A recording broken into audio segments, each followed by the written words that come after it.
бүгүнкү 21 февраль Бүткүл дүйнөлүк эл аралык эне тил күнүнө карата уюштурулган эне тили ыйыгы аттуу адабий музыкалык композициясынын катышуучулары, урматтуу коноктор, мугалимдер жана окуучулар.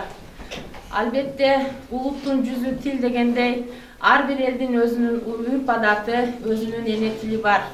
Ошондуктан мына ушул эне тилибизди кадырлайлы, эне тилибизди сыйлайлы, эне тилде дайыма жакшынакай ырларды ырдайлы. Мен Жусупалиев Жомарт, Кадамжай райондук мектеп лицейинин окуучусумун, 10 класстын окуучусумун. Бүгүн лицейде дүйнөлүк эне тилге карата иш-чара өттү. Бийлер, ырлар коштоду. Биздин лицейде дагы келечекте мындай иш-чараларды көп-көптөн өткөзүп турабыз. Кадамжай райондук мамлекеттик администрациясынын атайын иш планына негиз мамлекеттик тил мыйзамын аткаруу боюнча атайын иш-чара планы түзүлгөн. Ошол иш-чара планынын негизинде 21 февраль эне тил күнүн өткөрүү боюнча дагы атайын иш-чара кабыл алынган. Ошонун алкагында бардык жергиликтүү өз алдынча башкаруу органдарында, мекеме ишканаларда ар түрдүү формадагы иш-чаралар өткөрүлүп атат. Бүгүнкү күндө өзгөчө билим берүү мекемелеринде 21 февраль эл аралык эне тил күнүнө карата ар түрдүү иш-чаралар өткөрүлдү. Бүгүн биздин Кадамжай райондук мектеп лицейинде дагы эне тилим, эне сүтүм деген аттуу адабий музыкалык композиция өттү. Биз ушуга күбө болдук. Бул эне тилди барктап, даңктап, муундан муунга жеткирүү ар бир кыргыз жаранынын милдети деп билемин.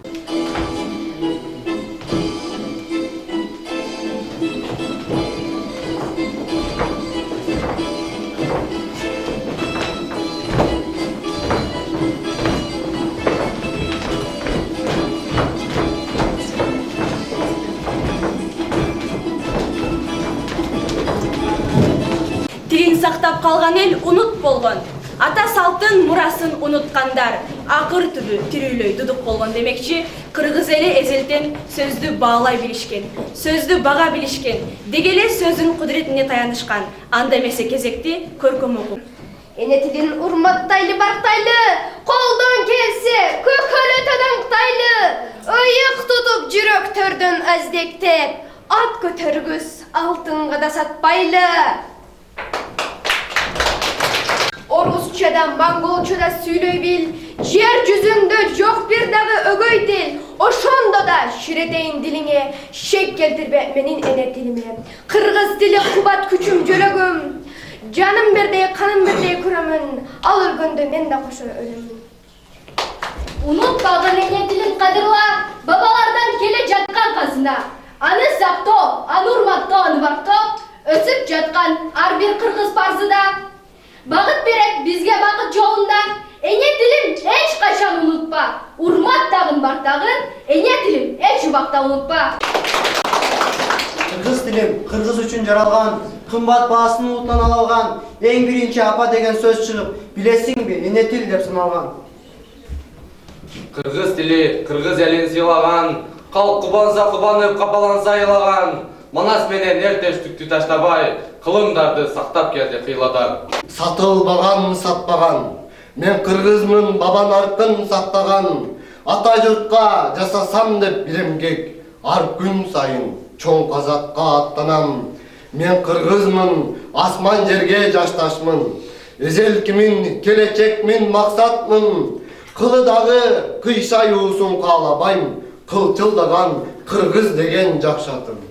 Мекеним сагаябай күйөм деген, мекеним сени унутпай жүрөм деген сөздөрдүн даалайларын угуп келем. Айтарым бул сөздөрдү айтып алып, жүрүшөт шан шөкөттүн күүсүн чалып, мекенди сүйүү деген алар үчүн сезилет оңой болуп ушунчалык. Алардай сүйөм дебейм мекенимди, мендеги ак сүйүүдөн ушул белги, колуман келе турган ишти аткарып, ары бак төгө бере маңдайтерди. Аралык тилдечи, эне тилди андан артык баалаймын. Англис тили дүйнөлүк тил болсо да, ала тоолук тилде бакыт каалаймын. Наш язык нам без тебя не жить на свете. О том, что ты очень велик, знают и взрослые, и дети. должны тебя, мы все любить, всегда достойно выражаться, как бриллиант, язык хранить и красотою восхищаться. English is my favorite subject because the things we do are amazing. English is everywhere. You can easily access English language, websites, television, music, and magazines. You don't have learn English from textbooks. Богатый и звонкий, то мощный, то страстный, то нежно-певучий. В нем есть и усмешка, и мягкость, и ласка. Написаны им рассказы и сказки. Страницы волшебных, волнующих книг. Люби и храни наш великий русский язык. Көптөгөн өлкөлөрүндө эл аралык эне тили белгиленүүдө. 21 февраль эне тили күнү катары 1999 жылы ЮНЕСКО тарабынан бекитилип, 2000 жылдан тарта белгилене баштаган. Окумуштуулар жер жүзүндө 7000ден ашуун тил бар экенин айтышат. Анын 40тан көбү дүйнө жүзүнүн 3төн 2 бөлүгүн сүйлөнөт. Эң көп колдонулганы Кытай, англис, араб, испан, француз, португал жана хинди тилдери болуп саналат. Учурда 400дөн ашуун тил жоголуп кетүү коркунучунда турат. Ар бир улуттун өз элине ыйык болгон эне тили майрамы жыл сайын белгиленет. Быйылкы жылы 20 жылдык мааракеси салтанаттуу деңгээлде белгиленүүдө. Türk tildердин ичинен эң байыркы бабасы. Ушул тилди дүйнөдөгү таңдантып айтылууда күнү түнү манасы демекчи. Биздин Кымча Бел беш көкүл кызыбыз Аймончок өз талантын сиздерге тартууламакчы. Ey batır manas başında, kökötüydün aşında, Kıtay Kırgız aralaş, köpçüyünün kaşında, Bala jolbar semedey, batırlardın birikken, Jürögünün bütköndey, batır manas babanın, bileginin bütköndey, Ayın menen külüngdün, bir özünün bütköndey, Asman menen jeriңнен тирөсүнөн бүткөндөй, Азап көргөн элинин тилегинен бүткөндөй. Күннөн күн өтүп, күн мезгили келиптир. Айдан ай өтүп, ай мезгили келиптир. Ошол кезде Манас жетиге жашы толуптур. Munun koygan adı çok cindi, Munun için Manas adın kim bildi? 40 balanı 40 öydün, Manas bir küncüğüne alıptır. Çoğun altaydı dalağa, çoğuldu oyun salıptır. Karagıday mancudan 80 bala varıptır. Ses körüsödük 40'ına, 80 deşip kalıptır.